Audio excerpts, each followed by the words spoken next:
Bom dia, irmãos. Tudo bem com vocês?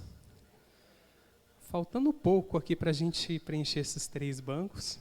Tem alguns pequenos espaços, mas Deus seja louvado que a nossa igreja está com um bom número essa manhã. Como passaram a semana?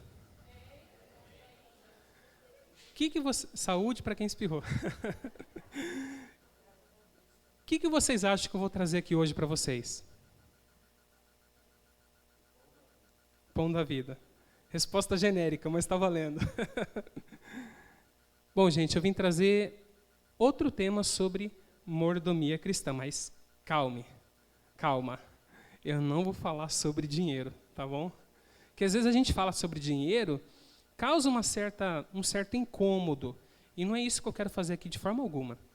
Existem muitos assuntos da mordomia cristã que merecem mais atenção do que devolução de dízimo e oferta. Porque devolução de dízimo e oferta é uma consequência de outros pontos que a gente tem que tratar na nossa vida em relação à mordomia cristã. Eu tive a oportunidade de pregar, fazia muito tempo que eu não pregava aqui, fora daqui, tive a oportunidade de pregar na Vila Menus, em Sumaré, semana passada, e lá eu falei sobre a seara e os dons espirituais.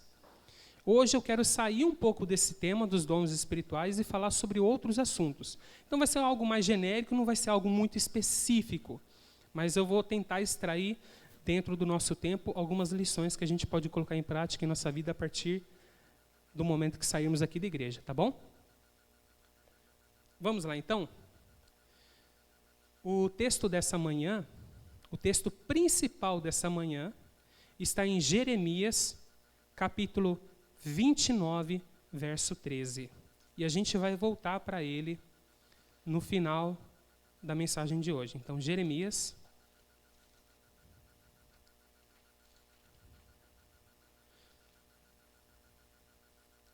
com uma mão só aqui, complicado. Jeremias, capítulo 29, verso 13. É um verso bastante conhecido. Quem sabe de cor aí? Alguém sabe de cor? Sem pegar na Bíblia? Então, eu vou ler a primeira palavra, vocês completam. Sem ler na Bíblia. Buscar-me-eis.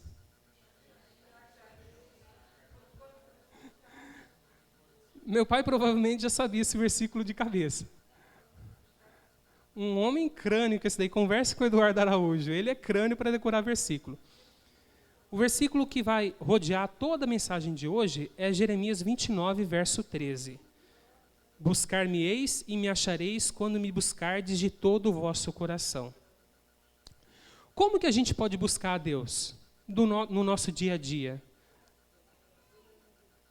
Sim, genericamente falando, com todo o nosso coração, mas vamos tentar criar caminhos específicos para que isso se torne realidade na nossa vida. Como que eu posso buscar a Deus de todo o nosso coração durante o dia a dia?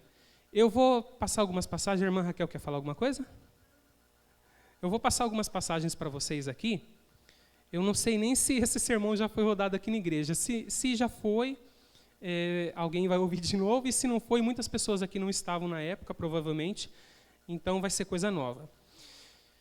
Vencendo algo que é predominante na vida de todo ser humano.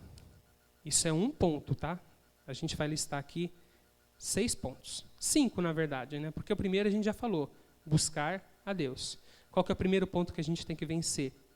O egoísmo.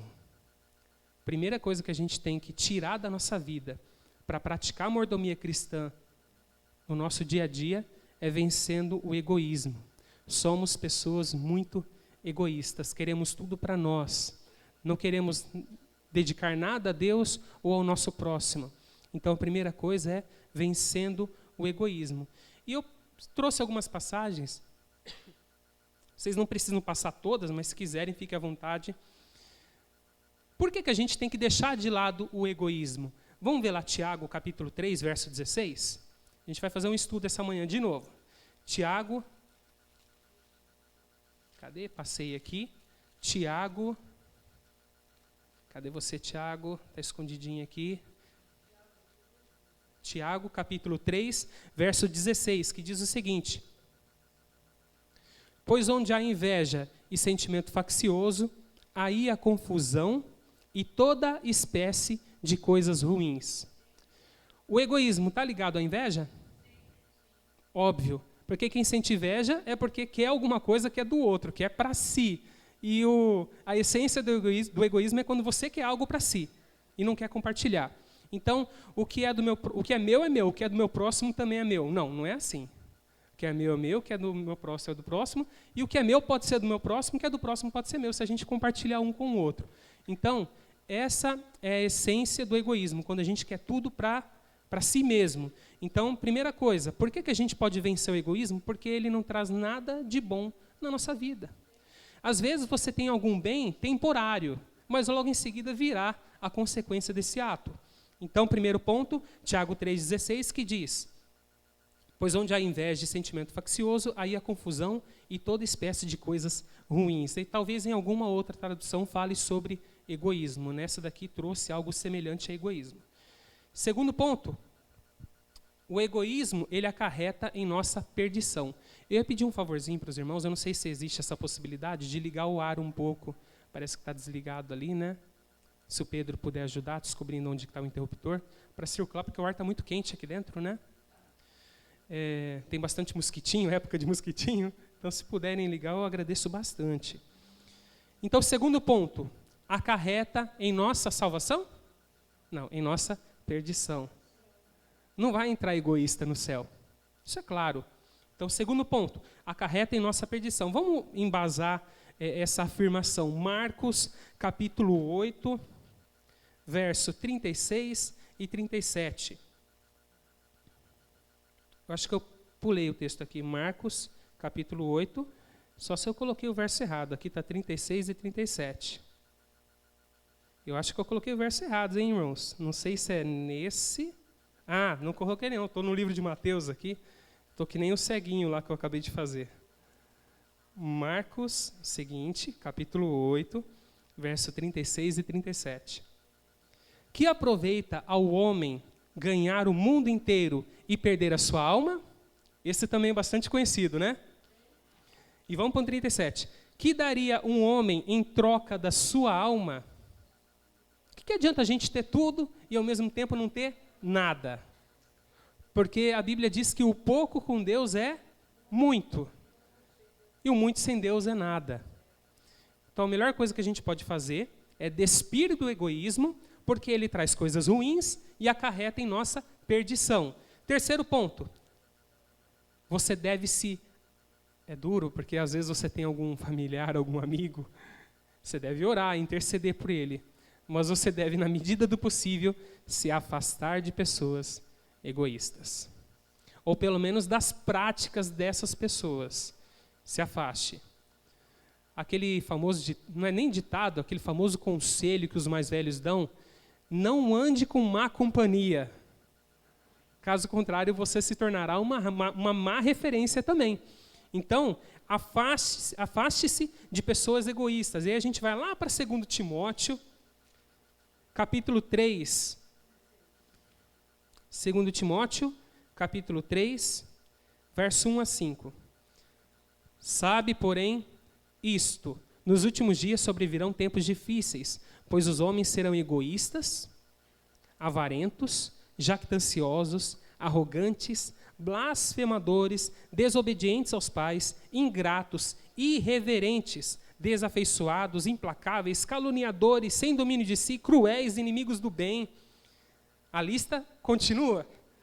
Traidores, atrevidos, enfatuados, mais amigos dos prazeres que amigos de Deus, tendo forma de piedade, negando-lhe, entretanto, o poder. Aí eu falei para vocês se afastar. Essas são as minhas palavras? Não. Foge também destes. Aí encerra o verso 5. Então, fuja das pessoas egoístas. Ore por elas, interceda por elas, mas fuja desse tipo de prática que vai te trazer coisas ruins, acarretar na sua perdição. E por último, Mateus 23, 12. Agora sim, não Marcos, mas Mateus, capítulo 23, verso 12. Quem a si mesmo se exaltar será humilhado, e quem a si mesmo se humilhar será exaltado. A prática da humilhação, ela ajuda você a se despir do egoísmo. Concordam comigo? Porque o que é se humilhar, no ponto de vista de vocês? Quem quer falar? O que é se humilhar? A irmã quer falar.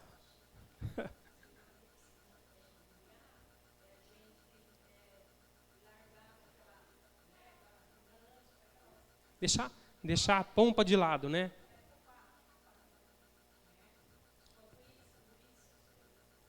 Ser semelhante a Cristo. Ser semelhante a Cristo. Hugo?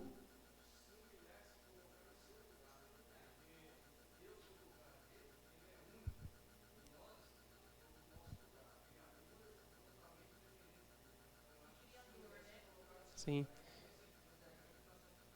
Cada um, o Hugo acabou de falar, para ficar registrado aqui para quem estiver assistindo depois.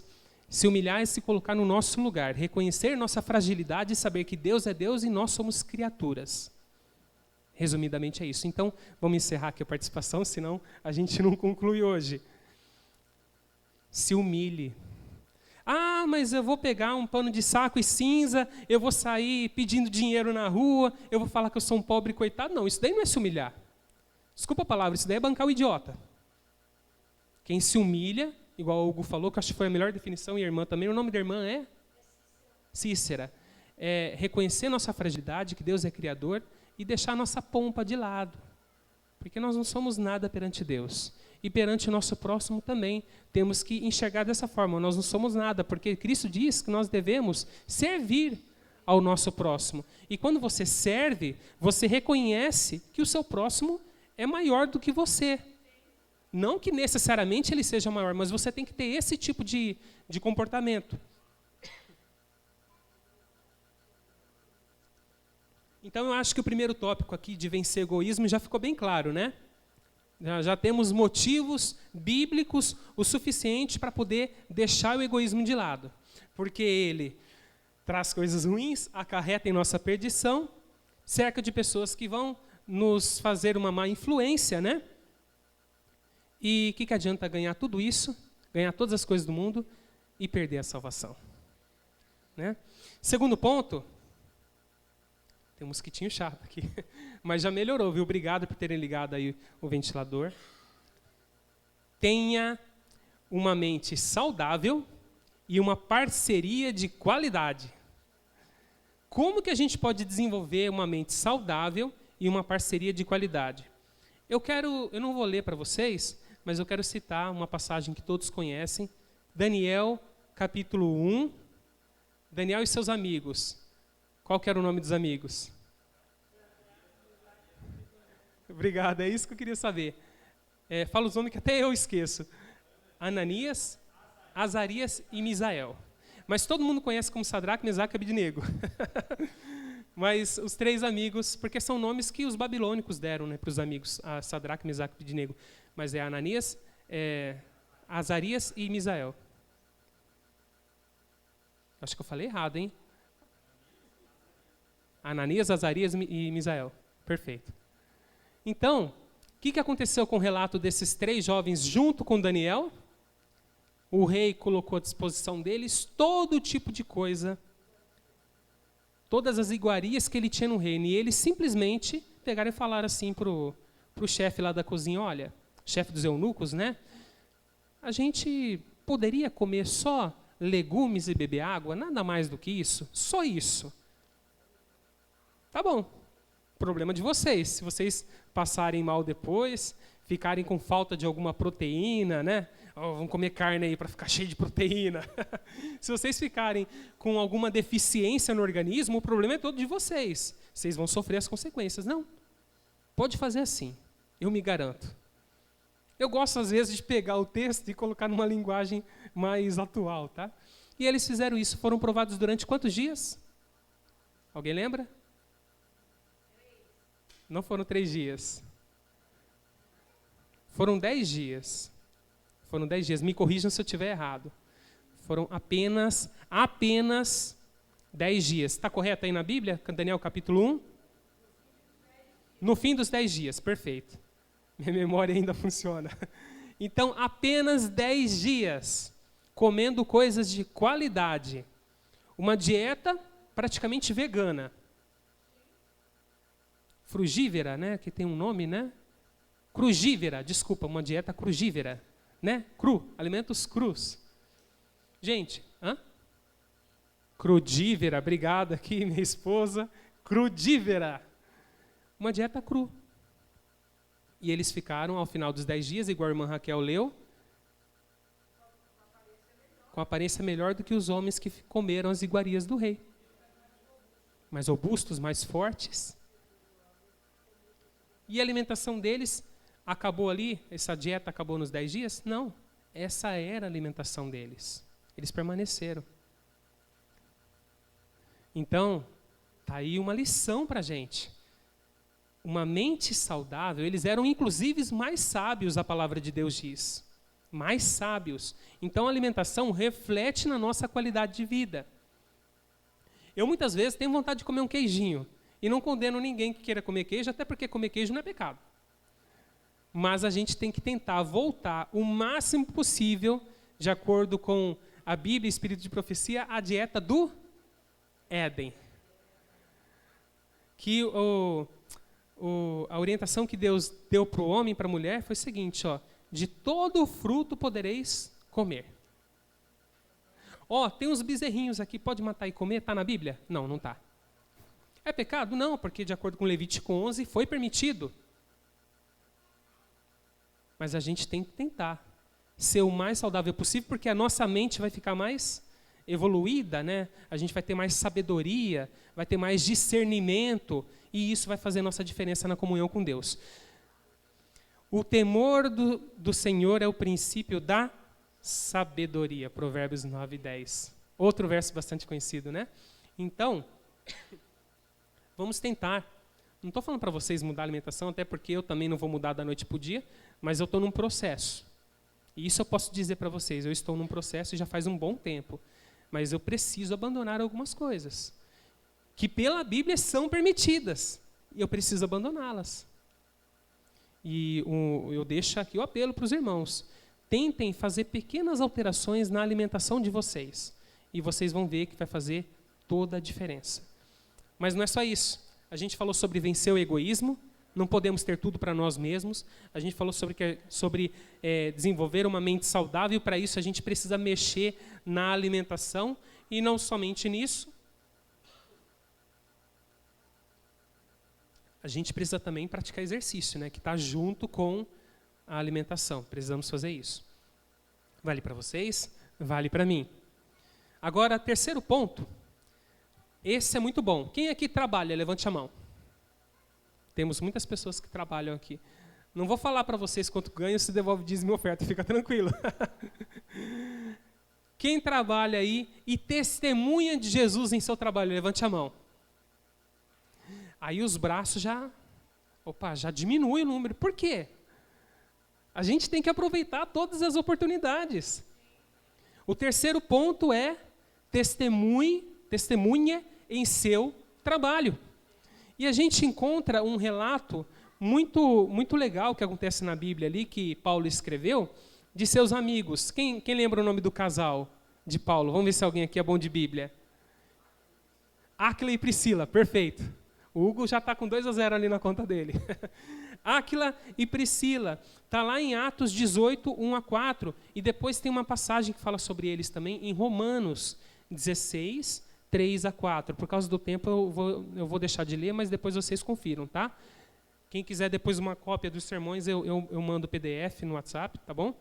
Então, Atos 18, 1-4 e Romanos 16, 3-4. Qual que era a profissão de Paulo? Construtor de tendas, né? Então, vamos ver o que está escrito em Atos dos Apóstolos, da escritora norte-americana Ellen White, que diz: enquanto trabalhava com Áquila, mantinha-se em contato com um grande mestre, não perdendo a oportunidade de dar testemunho do Salvador e de auxiliar a tantos quantos necessitassem de auxílio. Enquanto trabalhava em seu ofício, o apóstolo tinha acesso a uma classe de pessoas que, de outra maneira, não teria podido alcançar. É uma corrente, né? A gente fala de Jesus para as pessoas enxergam Jesus em nós, nós contaminamos, entre aspas, de uma forma positiva, as pessoas e elas sentem vontade de falar para outras pessoas do amor de Jesus. Logo você cria uma corrente do bem, onde o evangelho vai ser pregado a um maior número de pessoas, que se você não tivesse testemunhado em seu trabalho, isso não aconteceria. Vocês entendem? Interessante isso. Quarto ponto. Acho que hoje vai terminar cedo, hein? Descanse para conquistar mais. Inclusive tem uma frase muito conhecida que é dividir para conquistar. Acho que tem uma frase mais ou menos assim, né? Você divide para poder conquistar. Rafael? Tem dividir para multiplicar. Lá no meu trabalho o pessoal fala dividir para conquistar. E eu, como não sou muito bom de ditado popular, às vezes eu cometo umas gafes aqui. Dividir para multiplicar, dividir para conquistar. Descanse para conquistar mais. Lá no relato de Gênesis capítulo 1,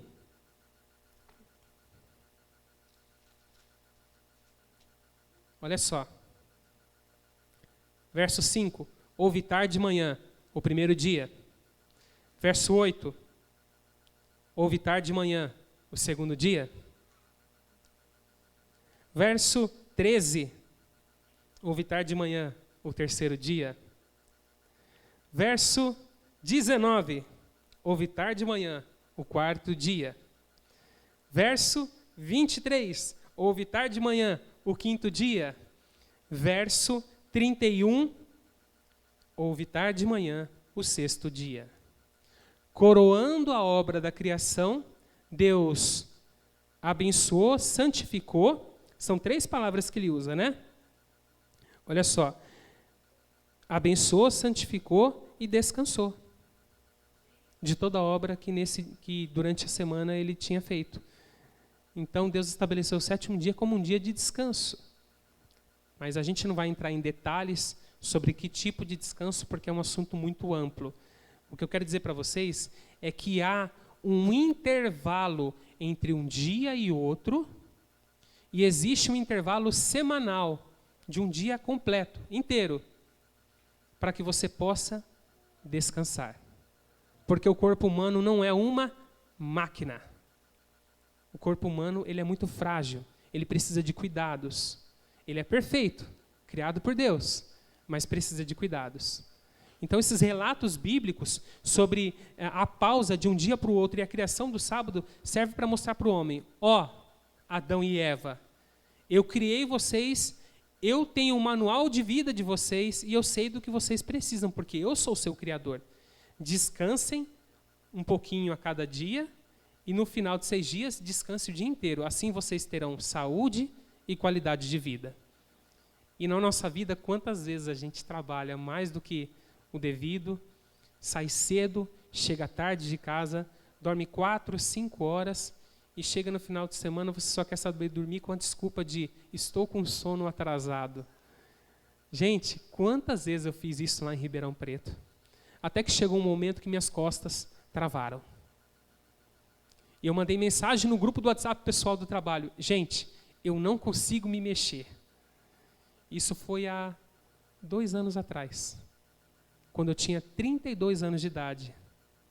Jovem. Servindo a igreja, aconteceu isso comigo. E por quê? Porque eu não obedeci uma das normas, um dos conselhos de Deus. Preciso descansar. Deus se agrada que nós trabalhemos para Ele? Se agrada.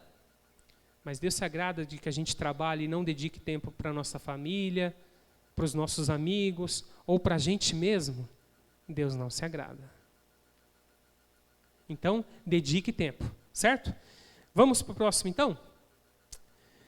Desenvolver um relacionamento com Deus, entre Deus e a humanidade. E aí eu tenho um nome para esse tópico de conecte-se a Deus. Então, vamos recapitular.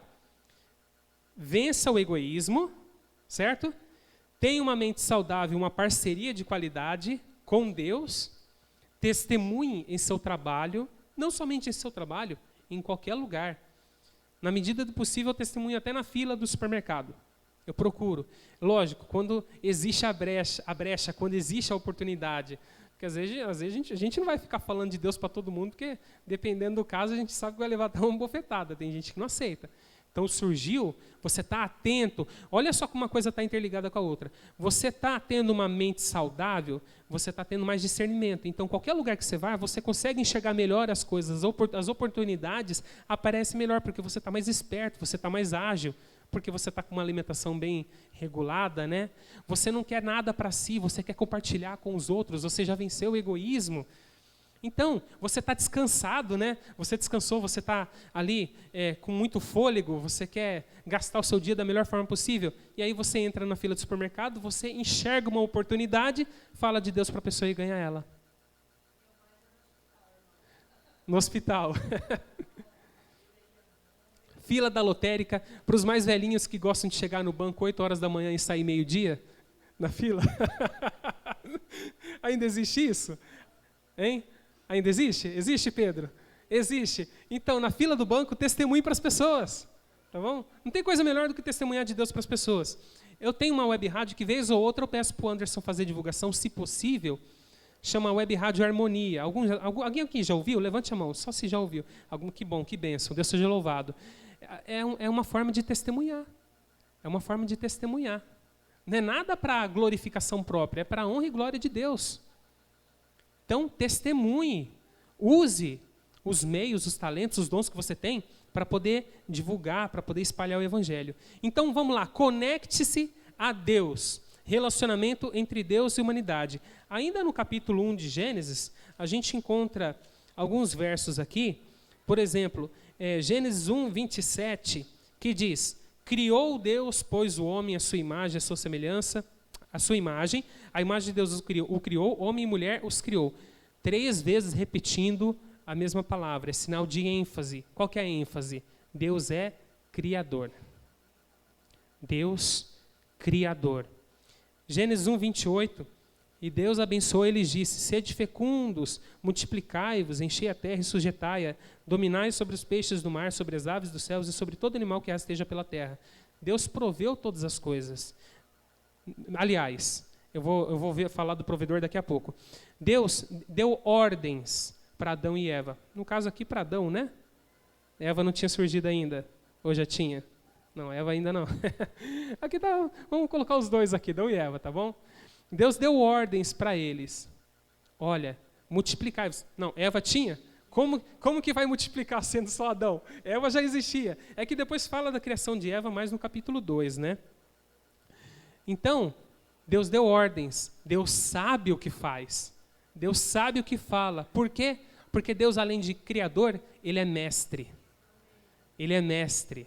Deus é o nosso mestre. E por último, verso 29, eis que vos tenho dado todas as ervas que dão semente e se acham na superfície de toda a terra e todas as árvores em que há fruto que dê semente.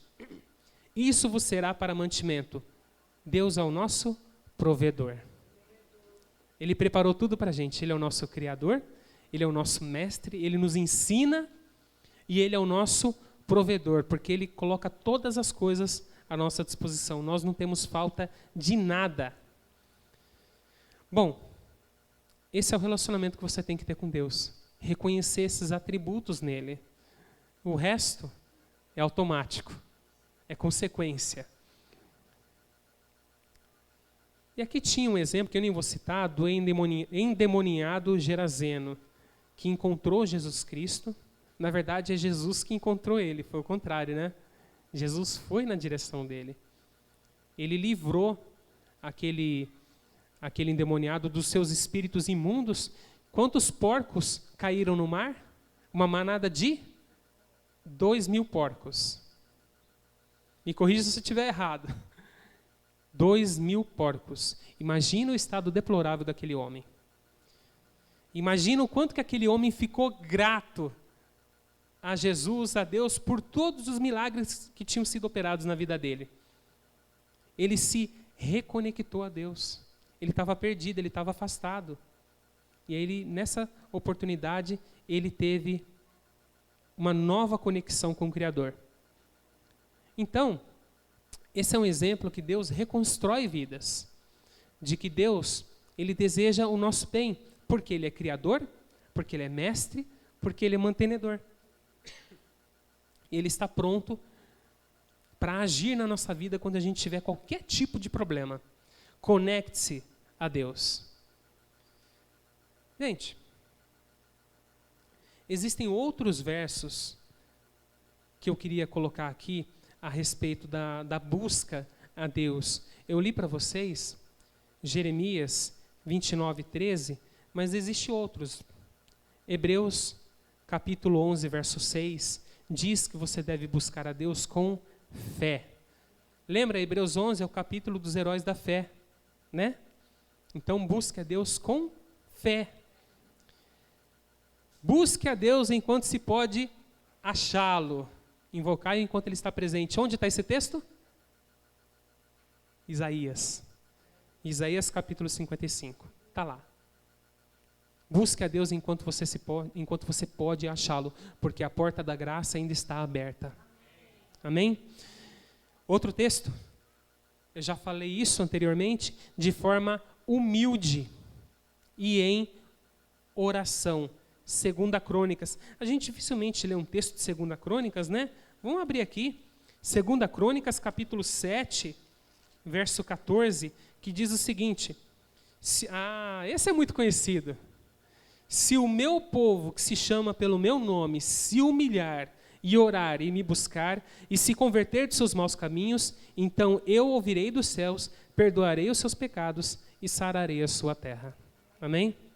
Então, busque a Deus de forma humilde e em oração. E Mateus 6:33. A irmã Raquel já sabe. Buscai, pois, em primeiro lugar o seu reino e a sua justiça, e todas estas coisas serão acrescentadas. É bom quando a igreja participa, é gostoso. Então, buscar a Deus acima de todas as coisas. Conta-se a história de um homem que passava por alguns problemas. Se alguém já ouviu, vai ouvir de novo.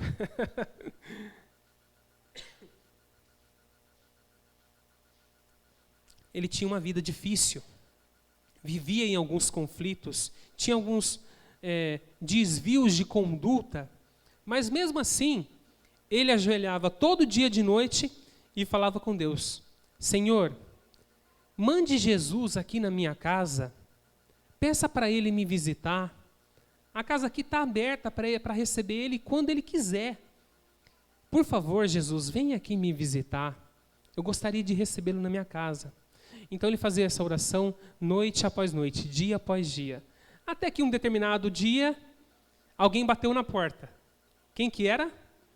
Jesus, o próprio. Jesus, o Senhor está aqui. O Senhor ouviu a minha oração. Que bom, chega Jesus, entra. Faz muito tempo que eu estou pedindo a sua presença aqui na minha casa. Aí Jesus entrou. E aí quando Jesus entrou na sala, que é o primeiro lugar, a gente recebe geralmente as pessoas pela sala, né?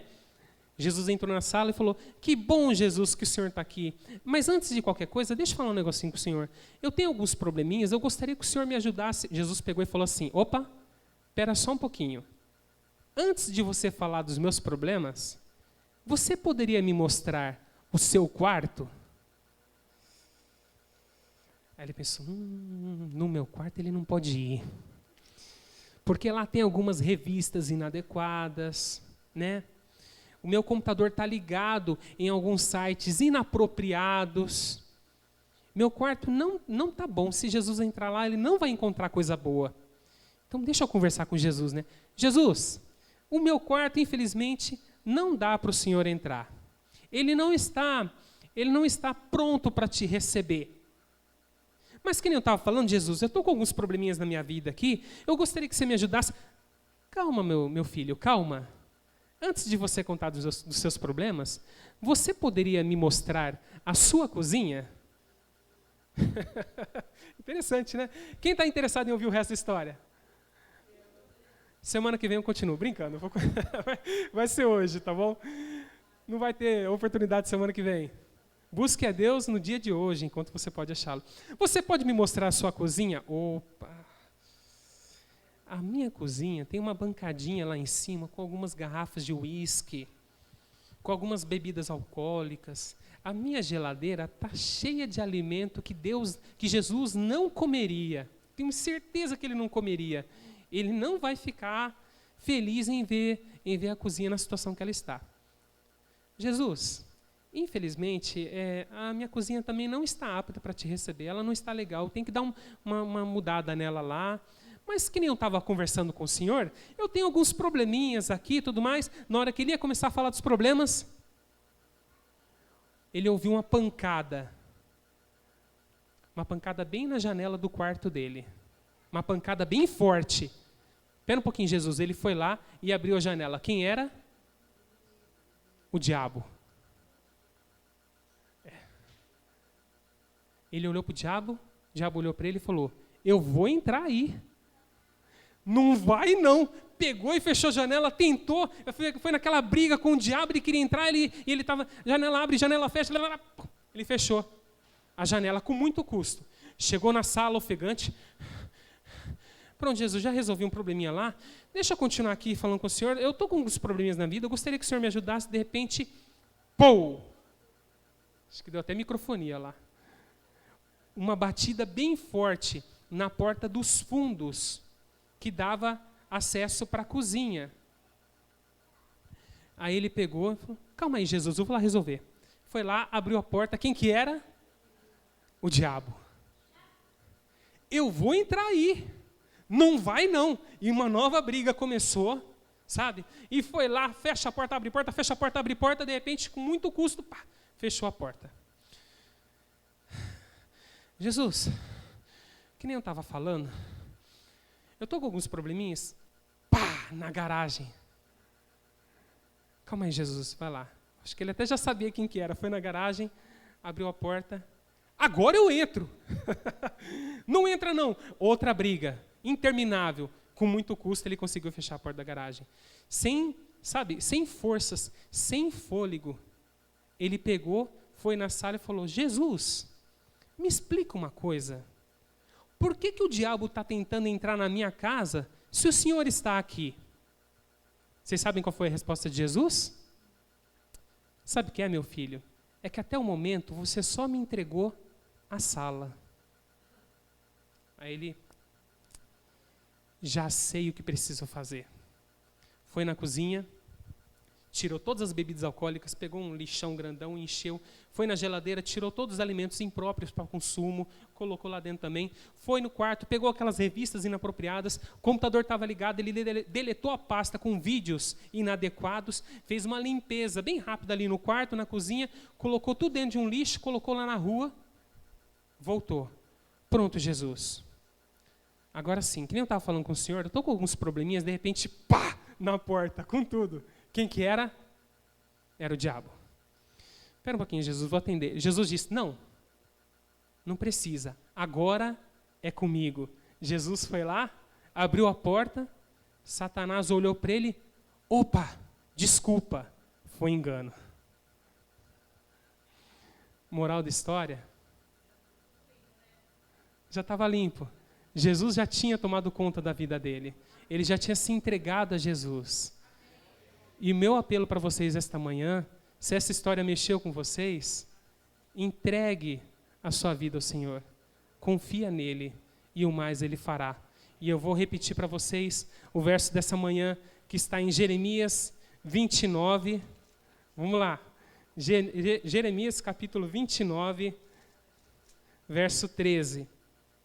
Buscar-me-eis e me achareis quando me buscardes de todo o vosso coração. Amém? Querido Deus e Pai, obrigado, Senhor, porque a sua mensagem falou ao nosso coração. O Senhor encheu essa igreja do seu Santo Espírito e que nós possamos estar repletos dele assim que sairmos da porta para fora. Que nós possamos, com esse Espírito em nosso coração, falar do seu amor para as pessoas, pregar o Evangelho e para que o Senhor volte em nossos dias, Pai, se possível. E se isso não acontecer, que nós possamos ver no dia da glória o Senhor voltando com muito poder. Cuide dos seus filhos, nos dê sabedoria, nos dê discernimento e nos leve em segurança para o nosso lar. Em nome de Jesus. Amém.